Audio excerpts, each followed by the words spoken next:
Dude तुम ये photo देख के बता सकते हो कि कछुए और खरगोश में रेस कौन जीता था? अरे बाबा सिंपल सा तो लग रहा है, पिक्चर देख के तो दिख रहा है पूरा कछुआ आगे है, कछुआ ही जीता होगा।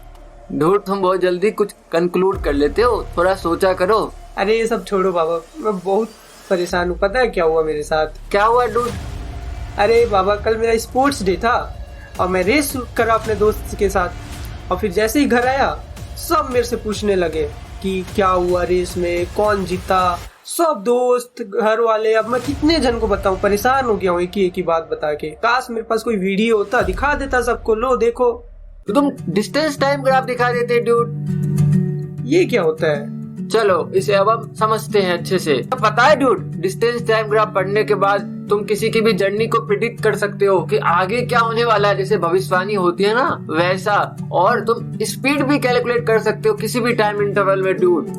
सिर्फ एक पिक्चर से? सिर्फ एक पिक्चर से काफी कुछ बता सकते हो। एक बहुत लंबी कहानी को एक पिक्चर से दिखा सकते हो डूड। मुझे विश्वास नहीं हो रहा, ये पिक्चर से कैसे बता सकते हैं? तुम्हें विश्वास हो जाएगा डूड। अब हम इसे पढ़ना शुरू करते हैं। तो डूड डिस्टेंस टाइम ग्राफ पढ़ने से पहले हम थोड़ा ग्राफ की बेसिक अंडरस्टैंडिंग समझ लेते हैं। ग्राफ हम जनरली दो वेरिएबल्स के बीच में ड्रॉ करते हैं, और वेरिएबल्स जैसा तुम्हें नाम से ही लग रहा होगा ऐसी चीजें जो वेरिएट कर सकते हैं, यानी कि चेंज हो सकती है। Okay dude?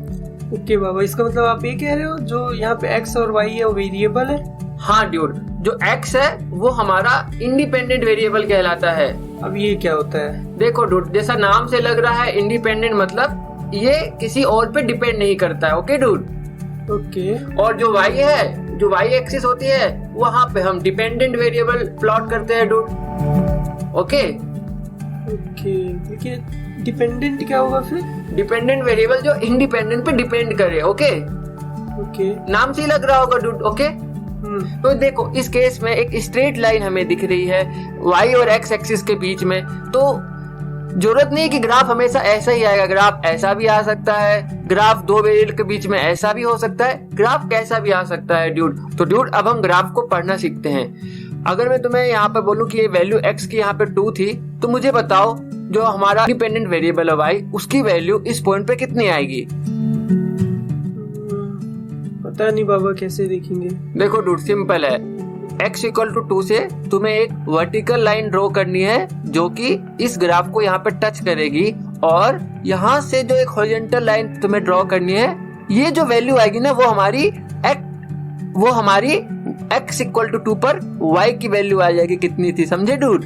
ओके। अब मुझे बताओ अगर ये x इक्वल टू 4 है तो हम y की वैल्यू कैसे निकालेंगे इस पॉइंट पे?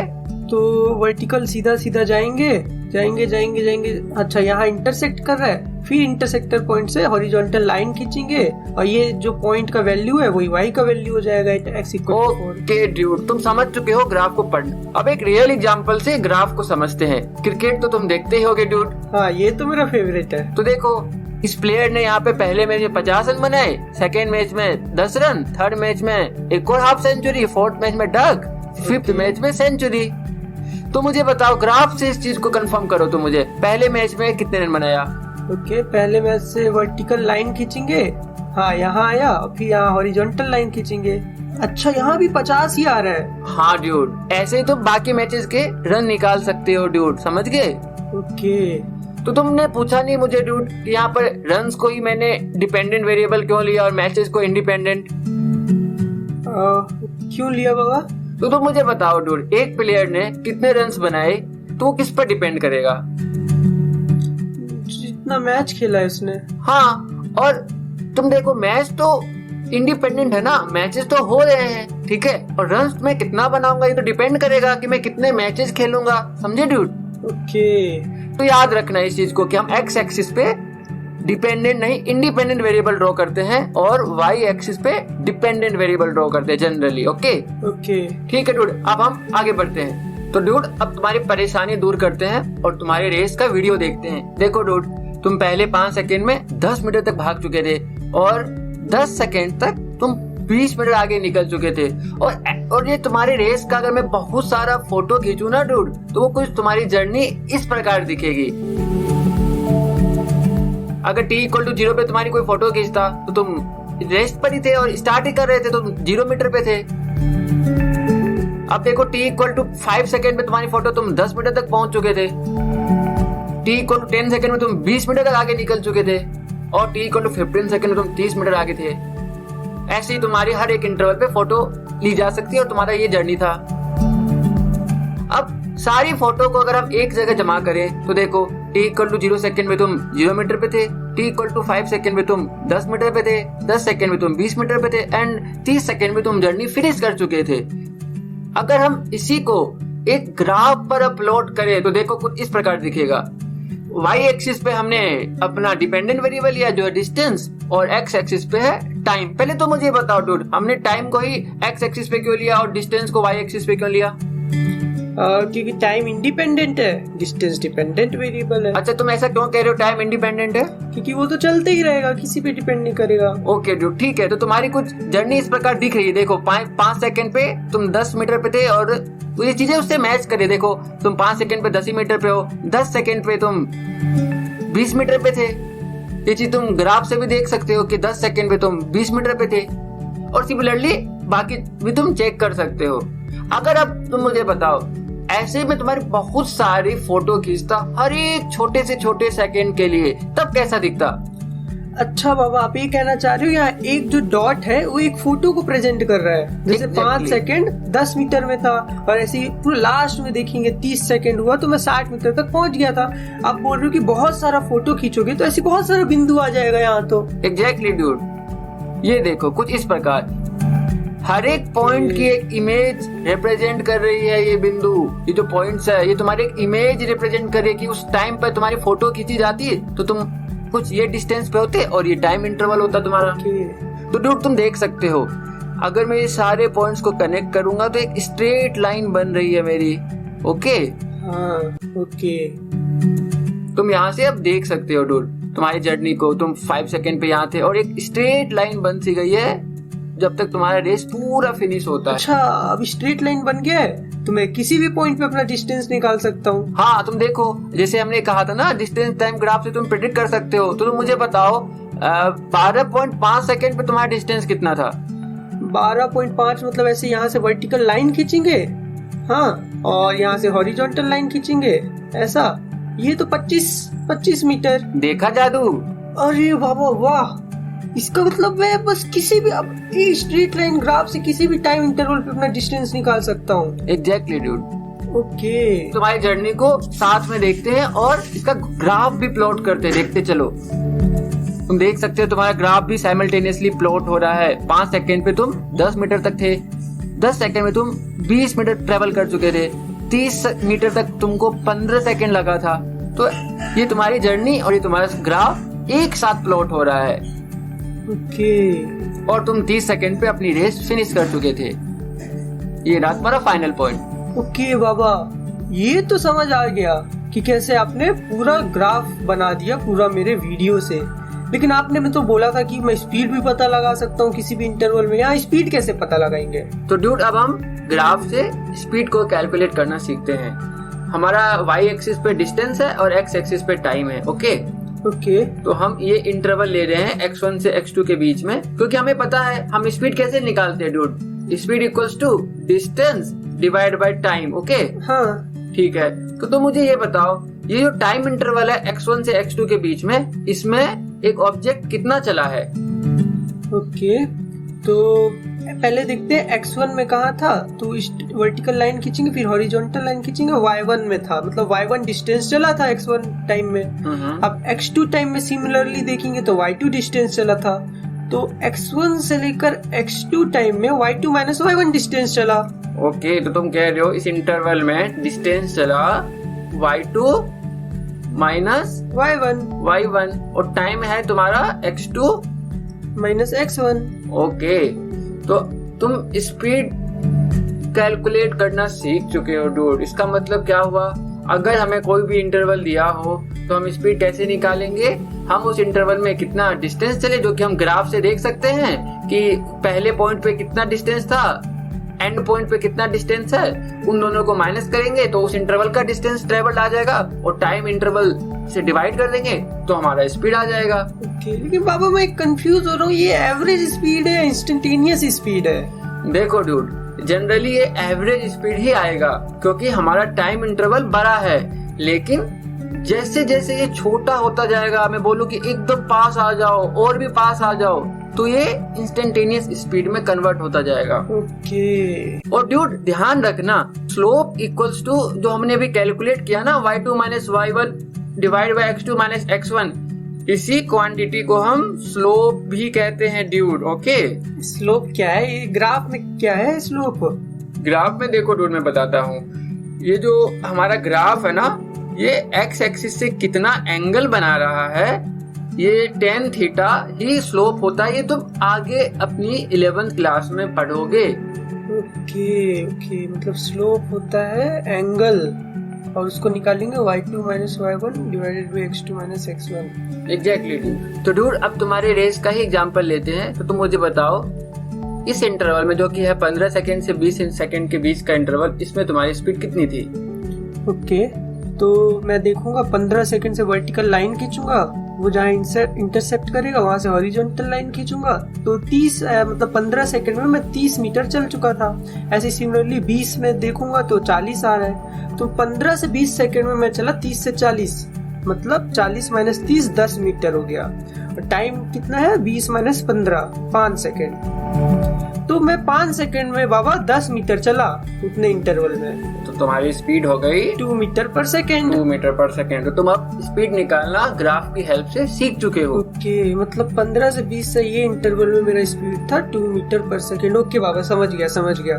अच्छा बाबा, ये तो समझ आ गया अच्छे से, लेकिन अब परेशानी है ना, अपने दोस्त का जर्नी कैसे देखूं? मेरे दोस्त का ग्राफ कैसे बनाऊं अब मैं? ड्यूड, जैसे तुमने अपना ग्राफ प्लॉट किया, तुम अपने फ्रेंड का भी ग्राफ सेम प्रोसेस से प्लॉट कर सकते हो। और तुम्हारे फ्रेंड का ग्राफ कुछ ऐसा आ रहा था जब मैंने प्लॉट किया था। ओके बाबा, ये तो आपने प्लॉट कर दिया। मेरा रेड है, मेरे फ्रेंड का येलो लाइन है। लेकिन असली बात बताऊं बाबा, असली में तो रेस मैं जीता था। इसमें कैसे पता चल रहा है कि कौन जीता रेस? तो तुम बताओ ड्यूड, रेस कौन जीतेगा? जो कि 60 मीटर सबसे कम टाइम में ट्रेवल कर ले। हाँ, तुम मुझे ग्राफ की हेल्प से बताओ, मैं कैसे बता सकता हूँ इसे? ओके, तो बाबा देखो ड्यूड, कोई बात नहीं, 60 मीटर हमारा डेस्टिनेशन था, हमें इतना ट्रेवल करना था रेस जीतने के लिए। ओके, तो देखो अब मैं यहाँ पे उल्टा काम करूंगा। 60 मीटर से मैंने एक हॉरिजॉन्टल लाइन बनाई, तुम्हारे ग्राफ पर इंटरसेक्ट किया, यहाँ से एक वर्टिकल लाइन बनाई, तो ये कितने टाइम पे आया ड्यूड? 30 सेकेंड। लेकिन तुम देखो, तुम्हारा जो दोस्त है ना, अगर मैं इस लाइन को प्लॉट करूं, आगे की तरफ प्रिडिक्ट करूं, तो ये तुम्हारे दोस्त की ग्राफ से यहाँ पर टच कर रहा है। यानी कि दोस्त को 60 मीटर ट्रेवल करने में 30 सेकंड से ज्यादा टाइम लगा है ड्यूड। ओके, अगर मैं 30 सेकंड में देखूं बाबा तो ठीक है, मैं तो पहुंच गया था 60 मीटर। और मेरा फ्रेंड का देखे 30 सेकंड में कहा था, तो वो हाँ यहाँ पे इंटरसेक्ट किया, फिर हॉरिजॉन्टली 50 मीटर। हाँ बाबा, रेस में भी मेरे से 30 सेकंड जब मैं पहुंचा था ना, 10 मीटर पीछे था मेरे से। तो समझे ड्यूड, ग्राफ सब कुछ बता देती है जो भी रेस में हुआ था। ओके, मतलब जब मैं पहुंचा 10 मीटर पीछे ही था मेरे से। ठीक है, लेकिन बाबा एक बात बताओ, ठीक है जीत तो मैं गए तो पता चल गया, लेकिन स्पीड किसका ज्यादा था? किसका? असली में तो मेरा स्पीड ज्यादा था, लेकिन इसमें कैसे पता लगाएंगे किसका स्पीड ज्यादा था? तो ड्यूड देखो, हमने थोड़ी देर पहले क्या पढ़ा था? Slope equals to y2 minus y1 upon x2 minus x1, जो कि हमारा इस केस में स्पीड बताता है। ठीक है ड्यूड, और जैसे जैसे एंगल बढ़ता है हमारा स्लोप बढ़ता है। देखो, तो तुम्हारा एंगल है x एक्सिस के साथ, वो मान लो अगर थीटा है, तो तुम्हारे दोस्त का एंगल x एक्सिस के साथ इतना है, इसको θ1 कह लो। तो तुम मुझे बताओ, थीटा और θ1 में कौन बड़ा है? मेरा एंगल बड़ा है, वो तो दिख ही रहा है। एग्जैक्टली ड्यूड, तो इसको ऐसे याद रखो, जब भी हमारा स्लोप ज्यादा स्टीप होगा, स्टीप का मतलब ज्यादा ढलान वाला होगा, इसको तुम ऐसे याद रख सकते हो, जितना ज्यादा ढलान होगा मेरे स्लोप का, उतना ही मेरी स्पीड ज्यादा होगी। ओके, तो समझ रहे हो, अगर मैं ऐसा बनाऊं तो इसकी स्पीड तुम दोनों से ज्यादा आएगी। ओके, समझ गया बाबा। और ऐसा बनाऊं तो सबसे कम आएगा। Exactly dude. तो अब इसको मैथ्स के भी हेल्प से समझ लेते हैं। देखो, speed equals to distance by time. तो तुम अगर 0 से 30 सेकंड का इंटरवल लो तो तुम कितना डिस्टेंस ट्रेवल की हो डूड? 60 मीटर। 60 मीटर। टाइम कितना लिया है? 30 सेकंड। 30 सेकंड। तो तुम्हारी स्पीड आ गई 2 मीटर पर सेकंड। हाँ। अब तुम मुझे अपनी फ्रेंड की स्पीड बताओ जरा। फ्रेंड का स्पीड 30 सेकंड में वो चला है 50 मीटर। ओके, तो उसकी स्पीड कितनी आ गई डूड? 5/3 1.66 अप्रोक्स। अच्छा, वो स्पीड भी कम आ रहा है। अरे ये तो मैजिक है बाबा, सच में। तो इसे याद रखना डूड, तुम्हें बार बार स्पीड कम या ज्यादा कैलकुलेट ना करना पड़े तो तुम देख के भी बता सकते हो, जिसका स्लोप ज्यादा उसका स्पीड ज्यादा। ओके। अच्छा बाबा, एक बात बताओ, ये ऐसा स्लोप है, मतलब मैं ऐसे जा रहा हूँ क्या? नहीं डूड, ये कंफ्यूजन तो मुझे भी था। ये तो हमारा ग्राफ ऐसा बना है क्योंकि हम टाइम के हिसाब से अपना पोजीशन देख रहे हैं, जैसे जैसे टाइम वैसा वैसा पोजीशन। ये ऐसा नहीं जा रहा है ड्यूड, ये तो स्लोप बता रही है उसकी। ओके बाबा, एक सच्ची बात बताओ यार, स्लोप में थोड़ा कंफ्यूज्ड हूँ मैं, मतलब थोड़ा ट्रिकी सा लग रहा है ये। ड्यूड कोई बात नहीं, एक बार में समझ किसी को भी नहीं आता है, मुझे भी काफी टाइम लगा था। इसके लिए तुम्हें क्वेश्चन सॉल्व करना पड़ेगा और भी ज्यादा एफर्ट लगाना पड़ेगा। मैं तुम्हारी एक हेल्प कर देता हूँ, एक बहुत आसान तरीका बता देता हूँ जिससे तुम्हें ये कॉन्सेप्ट याद रहे। देखो डूड, तुम मुझे बताओ, एक 2 केस ले रहा हूँ मैं, ए और बी।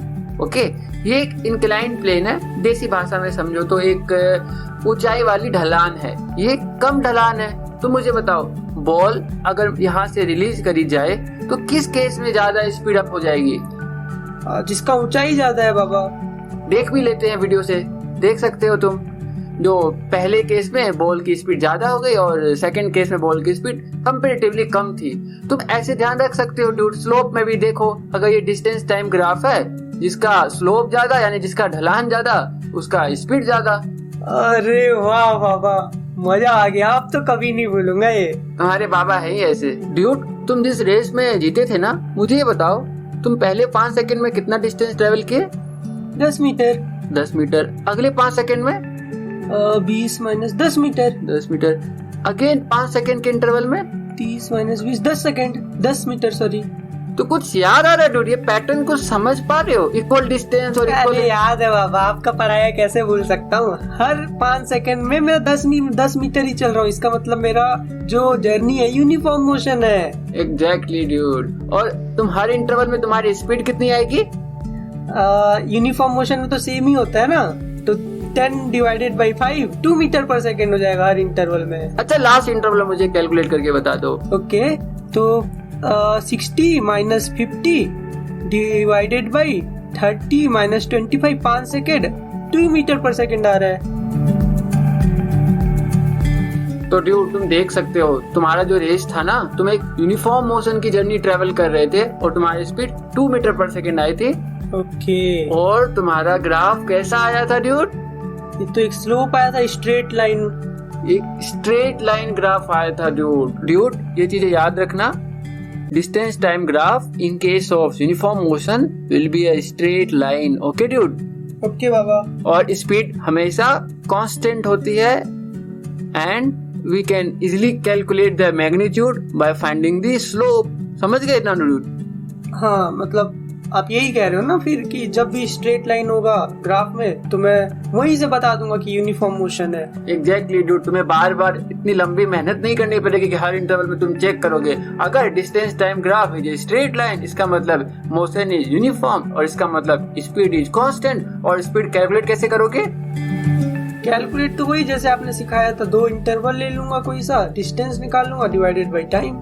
ओके, यानी कि तुम स्लोप निकालोगे और वो स्पीड के इक्वल आएगी। करेक्ट। Okay dude. अच्छा बाबा, यूनिफॉर्म आप बता रहे हो ना, अब जहाँ यूनिफॉर्म आता है वहाँ तो नॉन यूनिफॉर्म भी आता है, तो नॉन यूनिफॉर्म मोशन कैसे प्लॉट करेंगे? गुड क्वेश्चन ड्यूड, समझते हैं इसे।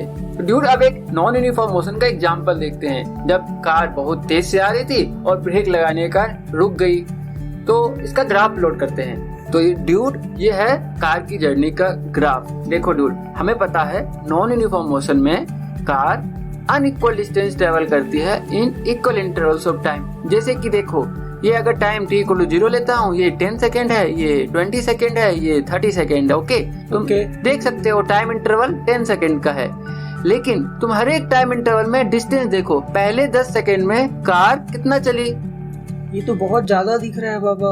एग्जैक्टली इतना चली। ओके, हाँ नेक्स्ट इंटरवल में कार कितना चली ड्यूड? सिर्फ इतना। हाँ ओके। और लास्ट इंटरवल में देखो कार मात्र इतना चली, बहुत ही कम। ओके। तुम देख सकते हो हर एक इंटरवल में distance travelled by car is unequal, इसीलिए ये है नॉन यूनिफॉर्म मोशन का ग्राफ। और कार स्पीड से आके रुक भी गई, इससे पता भी चल रहा है पहले 10 सेकंड में इतना चली, 20 सेकंड में और कम, 30 सेकंड में और कम, फिर जाके रुक गई पूरा। एग्जैक्टली। तो ये देखो एक कॉन्सेप्ट यहाँ पे मैं तुम्हें बता देता हूँ। जब distance time graph parallel to x axis हो जाता है ना ड्यूड, तब हमारी स्पीड कितनी हो जाती है? 0। ये चीज याद रखना ड्यूड, कभी भी। मतलब रुक गई है कार। रुक अच्छा, गई है। कार रुक गई, इसी मतलब पैरेलल हो गया। ओके बाबा, तुम देख भी सकते हो ना ड्यूड, अगर डिस्टेंस कांस्टेंट ही रहेगा तो इसका मतलब मैं चल ही नहीं रहा हूँ। हाँ हाँ समझ गया। ओके ड्यूड, तुम एक एग्जांपल से तो समझते नहीं हो, तुमको एक और एग्जांपल देता हूँ। जब कार रेस्ट से शुरू होकर एक्सीलरेट करती है कुछ इस तरह से, तुम देख सकते हो इसकी स्पीड बढ़ती चली गई। ओके। तो इसका ग्राफ कुछ इस प्रकार होगा। देखो ये भी नॉन यूनिफॉर्म मोशन का ही एग्जांपल है, क्योंकि स्पीड तो कांस्टेंट नहीं थी। अब इसको समझते, देखो ये हम इक्वल टाइम इंटरवल ले लेते हैं, 0, 10, 20 एंड 30। तो तुम मुझे बताओ पहले 10 सेकंड में कार ने कितना डिस्टेंस ट्रेवल किया? ये तो कम दिख रहा है बहुत। कुछ इतना। हाँ। अगले इंटरवल में कार ने कितना डिस्टेंस ट्रेवल किया? उससे थोड़ा ज्यादा है। ओके। और लास्ट इंटरवल में? ये तो बहुत ज्यादा है। Okay exactly. तुम देख सकते हो कि अनइक्वल डिस्टेंस ट्रेवल कर रही है in equal intervals of time. तो ये है नॉन यूनिफॉर्म मोशन का ग्राफ। ओके। मतलब और स्पीड बढ़ रही है, मतलब इसलिए उतने टाइम इंटरवल में डिस्टेंस भी बढ़ता जा रहा है। एग्जैक्टली। तो नॉन यूनिफॉर्म मोशन का ग्राफ कैसा भी आ सकता है, ऐसा ऐसा, बस स्ट्रेट लाइन सिर्फ यूनिफॉर्म मोशन का आएगा। अच्छा, इसका मतलब ये कह सकता हूँ बाबा, जब भी कोई स्ट्रेट लाइन नहीं होगा वो नॉन यूनिफॉर्म मोशन है। Exactly dude. बताओ ड्यूड, तुम तो अपने कछुए को जिता रहे थे, तो एक्चुअल में रेस किसने जीती है? ओके। अब मैं काम करता हूँ, 100 मीटर था तो 100 मीटर से वर्टिकल लाइन बनाऊंगा, हाँ कुछ इस तरह, और ऐसे ही कछुआ का भी बनाऊंगा। तो यहाँ से तो दिख रहा है 100 मीटर खरगोश ने कम टाइम में चला है, तो खरगोश जीत गया बाबा। Exactly dude. और यहाँ से दिख भी रहा है स्लोप खरगोश का ज्यादा है, इसका मतलब इसका स्पीड भी ज्यादा था। Exactly dude. देख भी सकते हो तुम कैसे कछुआ तो बेचारा पीछे ही रह गया। हाँ बाबा।